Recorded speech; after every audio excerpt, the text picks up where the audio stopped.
नमस्कार दोस्तों, ज्ञान की गठरी चैनल में उमा शंकर शर्मा की तरफ से आप सभी का स्वागत है। दोस्तों, आज हम हिंदी विषय पर चर्चा करेंगे।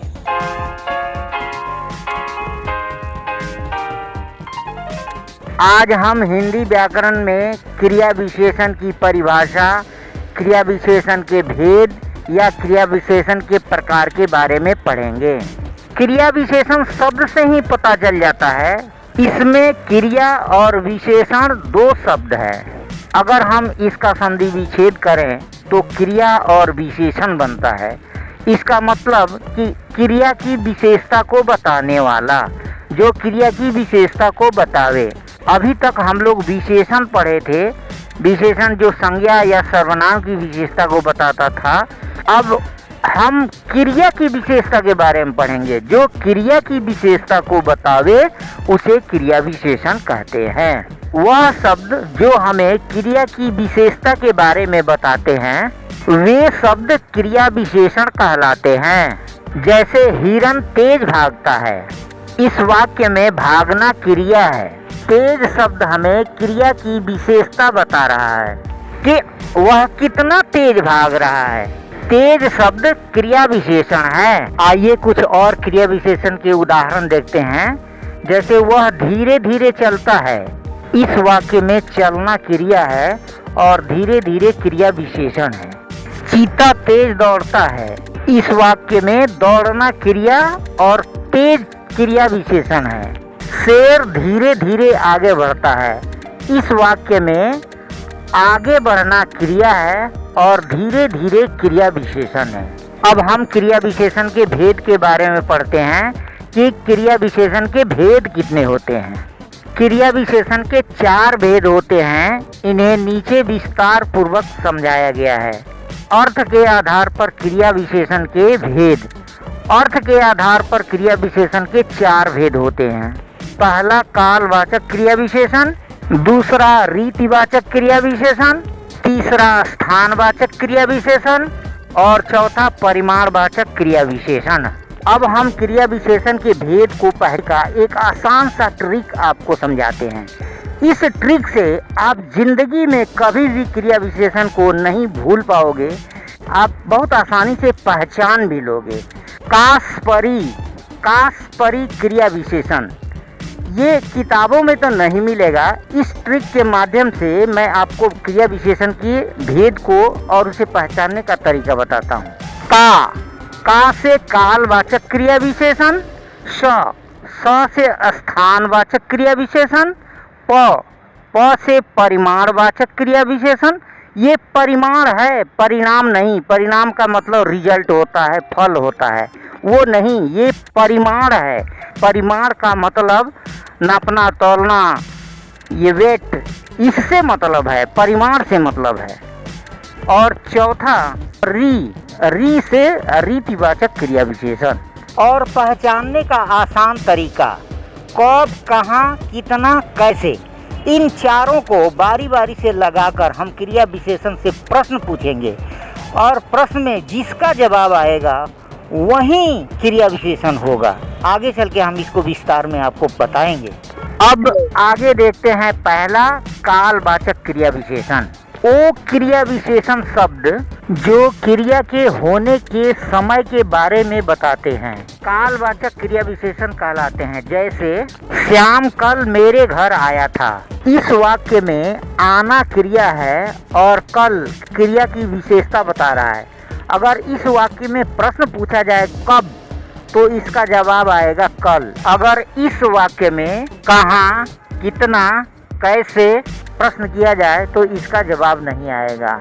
अगला उदाहरण देखते हैं, परसों बरसात होगी। इसमें बरसात होगी ये क्रिया है और परसों क्रिया विशेषण है। यहाँ समय दिखा रहा है कब, तो परसों, इसलिए यह कालवाचक क्रिया विशेषण है। मैंने सुबह खाना खाया था, इसमें खाया क्रिया और सुबह क्रिया की विशेषण बताता है, यानी समय दिखा रहा है कि सुबह। मैं शाम को खेलता हूँ, इस वाक्य में खेलना क्रिया है और शाम उसकी विशेषता बता रहा है, यानी शाम को समय के साथ यानी कालवाचक क्रिया विशेषण है। दूसरा है स्थानवाचक क्रिया विशेषण। ऐसे अविकारी शब्द जो हमें क्रियाओं के होने के स्थान का बोध कराते हैं, वे शब्द स्थानवाचक क्रिया विशेषण कहलाते हैं। जैसे तुम जाकर अंदर बैठो, मैं बाहर खेलता हूँ।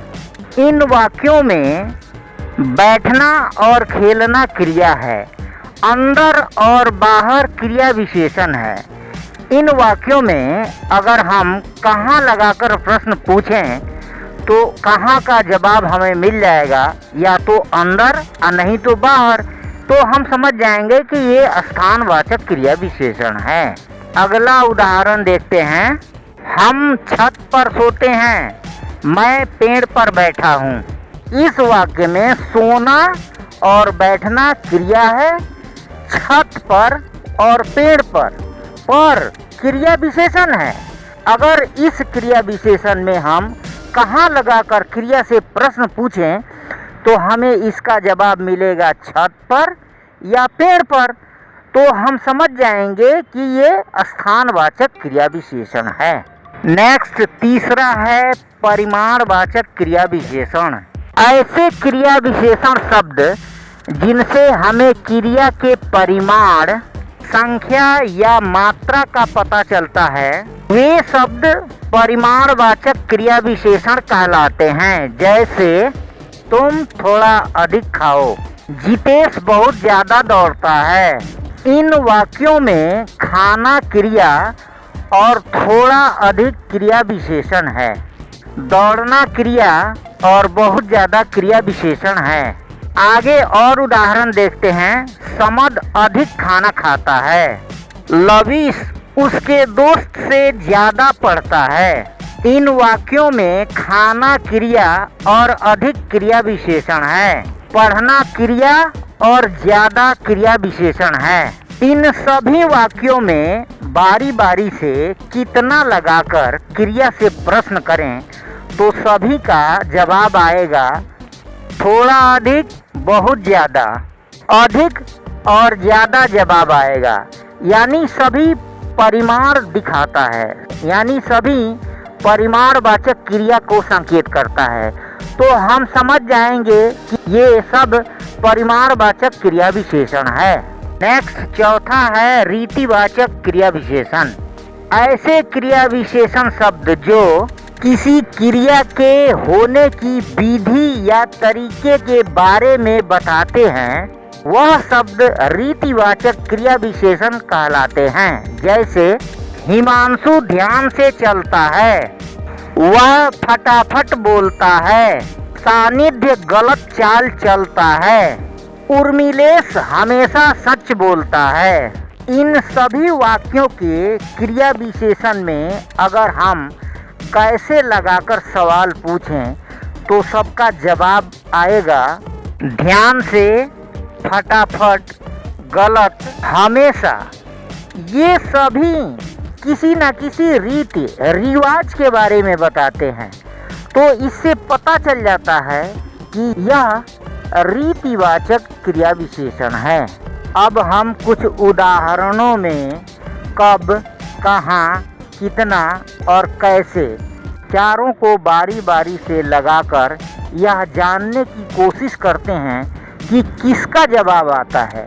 जिसका जवाब आएगा हम समझ जाएंगे कि वही क्रिया विशेषण है। जैसे कब का जवाब आएगा तो इसका मतलब समय बता रहा है, यानी कालवाचक है। कहाँ का जवाब आता है तो इसका मतलब ये स्थान बोधक है, तो स्थानवाचक क्रिया विशेषण है। अगर कितना का जवाब आता है तो हम समझ जाएंगे कि परिमाणवाचक क्रिया विशेषण है। और कैसे का जवाब आता है तो यह क्लियर पता चल जाता है कि यह रीतिवाचक क्रिया विशेषण है। अगर हम यह ट्रिक को जान गए और समझ गए तो हम जिंदगी में कभी भी क्रिया विशेषण को पहचानना नहीं भूलेंगे। और हर एग्जाम में 2 या 3 नंबर का क्रिया विशेषण से संबंधित प्रश्न आता ही आता है, तो समझ लीजिए कि आपके 2 या 3 नंबर पक्के हो गए। हम छत पर सोते हैं, इसमें कब लगाया तो इसका जवाब नहीं मिला। कहाँ लगाया तो छत पर, इसका जवाब मिल गया। इसका मतलब ये स्थानवाचक क्रिया विशेषण है। तुम थोड़ा अधिक खाओ, इसमें कब लगाया जवाब नहीं मिला। कहाँ लगाया जवाब नहीं मिला। कितना लगाया तो थोड़ा अधिक, इसका जवाब मिल गया। इसका मतलब कि यह परिमाणवाचक क्रिया विशेषण है। अगला उदाहरण देखते हैं। मैं शाम को खेलता हूँ, इसमें कब लगाया तो जवाब मिल गया शाम को। इससे समय का पता चलता है। तो समय का मतलब कि ये कालवाचक क्रिया विशेषण है। वह फटाफट बोलता है, इसमें कब लगाया जवाब नहीं मिला। कहाँ लगाया जवाब नहीं मिला। कितना लगाया जवाब नहीं मिला। और कैसे लगाया तो फटाफट जवाब मिल गया। इसका मतलब कि यह रीतिवाचक क्रिया विशेषण है। अभी तक हम लोगों ने इस वीडियो में क्रिया विशेषण की परिभाषा, क्रिया विशेषण के भेद वगैरह पढ़े। अब हम अगले वीडियो में अव्यय के बारे में पढ़ेंगे। अव्यय किसे कहते हैं, अव्यय की परिभाषा, अव्यय के प्रकार इत्यादि।